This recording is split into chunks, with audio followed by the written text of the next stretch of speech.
Nakakapagod.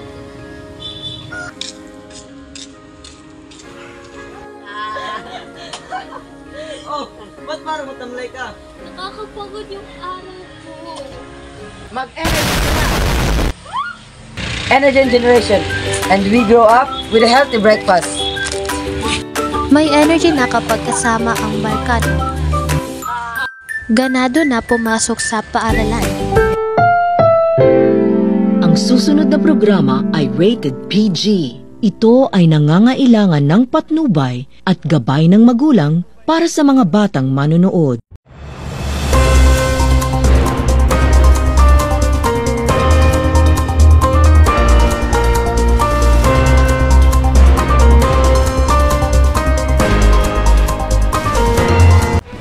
Magandang araw mga kababayan mula Luzon, Visayas at Mindanao. Narito ang News City Radio Station tagapaglingkod. Narito tayo upang ibahagi ang tungkol sa mitolohiyang Persia sa Iran sa kanilang sining at arkitektura. Ngayon, makibalita tayo kay Roselyn para sa karagdagang impormasyon.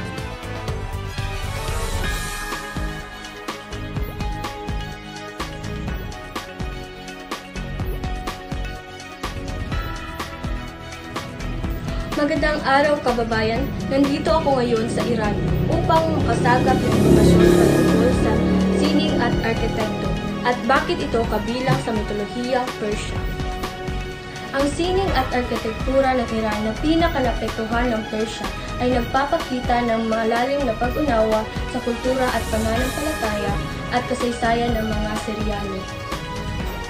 Ngayon, ating tanungin ang ating mga kaibigan na naninirahan dito sa Iran. Magandang araw sa ating mga kaibigan. Live po tayo ngayon sa New City Radio Station. Ano ba ang inyong maibabahagi patungkol sa arkitektura at sining ng Iran? Kailan ba ito nagsimula, ang sining at arkitektura? Ba't ito lumaganap?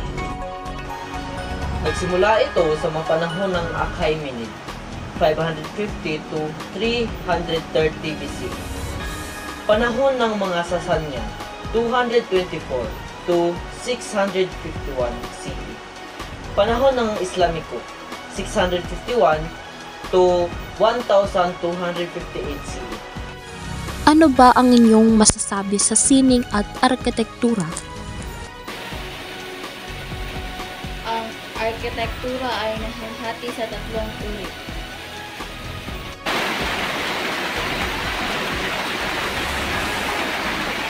Persepolis, ang mga guho ng imperial na lungsod ay nagpapakita ng malawakang paggamit ng mga elemento ng mitolohiya tulad ng relief ng mga Diyos at Diyosa.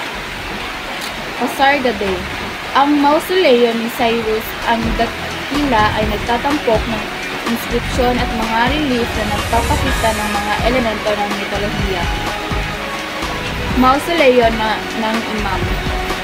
Ang mga mausoleo ng mga imam sa Mashhad at Qom ay nagpapakita ng mga elemento ng mitolohiya sa kanilang arkitektura. Ikaw kaibigan, ano ang iyong masasabi? Balik sa telepono, Dave Tesoro. Masasabi ko, ang sining ay nahahati din sa tatlo.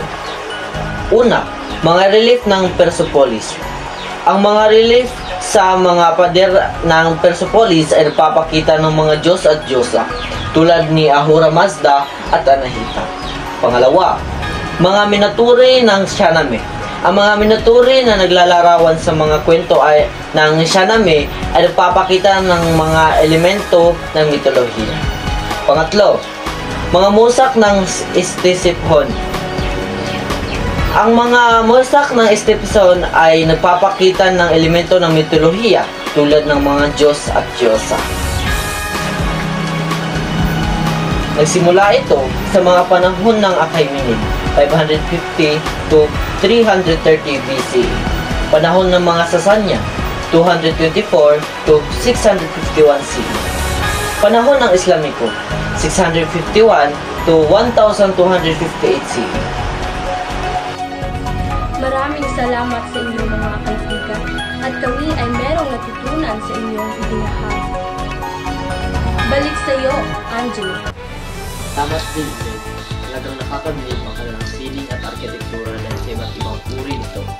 At dito nagtatapos ang aming mababagang balita. Ako si Angelo Lucas. At ito ang TV5 nagbabalita. Maraming salamat sa inyo, mga kababayan. Ang susunod na programa ay rated PG. Ito ay nangangailangan ng patnubay at gabay ng magulang para sa mga batang manonood. Makati sa balat, Cuando tu piel necesita suavidad, Nivea la deja suave. Usa crema Nivea. cuida, protege y suaviza tu piel. Con crema Nivea.